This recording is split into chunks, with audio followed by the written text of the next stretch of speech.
Entonces continuamos viendo la biografía de Rav Ziskin. Dice así la biografía de Rav Ziskin, que fue un ajarón que vivió en el siglo XVIII, contemporáneo de Rav Jonathan Emdim y Bnei Yoshua.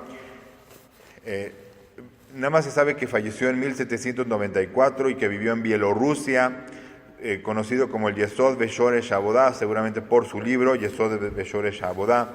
En la sección final del capítulo del Shar HaKolel de su libro, concluye con un relato sobre la venida del Mesías. Según el autor, Rav Alexander Ziskin, la base del culto a Hashem es el amor a Hashem y al pueblo de Israel. Rav Alexander destaca que un judío debe sentir dolor ante el desprecio que sufren el nombre de Hashem, o sea, Hilul Hashem, y el pueblo de Israel entre gentiles que persiguen al pueblo de Israel, y luego preguntan en tono burlón, ¿dónde está Hashem? Cuando una persona escucha esto, uno debe sentir tristeza. Y lo dice el pasuk, Aye Elohem, Ibadá, Bagoim, etc. Lo leemos ahí, en ese capítulo que se insertó en el Abar Hamim, en ese párrafo que se insertó por la muerte de las comunidades de Shum, que es Spreinza, Mainza, o nombres en alemán, en el año de las cruzadas, se hizo ese capítulo. Ahí menciona, Aye Elohem, ¿dónde está Dios? Como diciendo, ¿dónde está su Dios que pasó esto con las comunidades? Dice que cuando uno escucha eso debe llenar su corazón de tristeza. En su opinión, la esencia del cumplimiento de las mitzvot es la intención, es la kavanah que uno tiene al rezar. La acción sola, sin intención, no tiene sentido. No sé si es así la halajá, La halajá es un mahloket en la Gemara. Si mitzvot srichot kavanah o mitzvot einam srichot kavanah. Si las mitzvot necesitan kavanah o no necesitan. Claro, la mitzvah se debe de hacer con kavanah, sin duda alguna. Pero ¿qué pasa si uno lo hizo sin kavanah? ¿Cumplió o es como si no hubiese hecho nada? Es un mahloket en la Gemara. Por ello, insistió en la enunciación clara y minuciosa de cada palabra en el rezo, dando muchos ejemplos de cómo se pueden distorsionar las palabras en el curso de la tefilá cuando falta la concentración. También estableció un orden específico de estudio, Talmud, Musar y luego Kabbalah.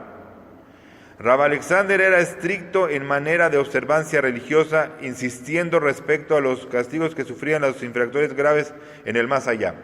Sin embargo, el tema central de su obra es el servir a Hashem con alegría, similar a los enunciados de los Hasidim. Rav Alexander Ziskin fue encarcelado durante 1 año y medio por tratar de salir de Hamburgo con dinero que había recaudado para los pobres de Eretz Israel. Que no robó nada, pero así eran. Decían, ese dinero ¿a dónde? Y lo metieron a la cárcel, y era para los pobres de Eretz Israel. Tan pronto fue liberado, de inmediato se puso a recolectar una vez más. Lo liberaron, le quitaron el dinero, lo metieron 1 año y medio a la cárcel. ¿Qué diría uno? No, pues ya no recolecto, me meten a la cárcel, me quitan el dinero. ¿Qué hizo? Otra vez empezó a recolectar.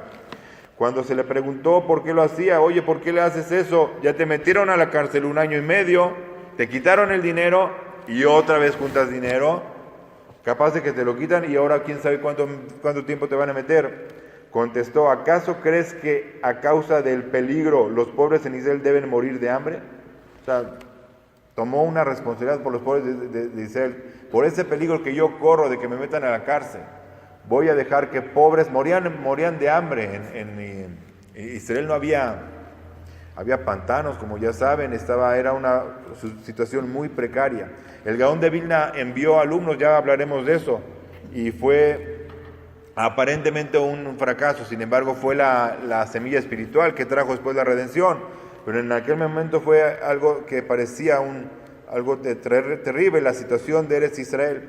En su obra apasionada sobre Kavanat Tefilá, intención del rezo, Rav Alexander atestiguó sobre sí mismo que todo su cumplimiento personal estaba en conformidad con su obra e incluso añadía otras kavanot, intenciones más que no había escrito en el libro. Bueno, ese es el libro que hizo y ya es Tzedakah Kohabim. Rabbi Hanania ben Akashya Omer.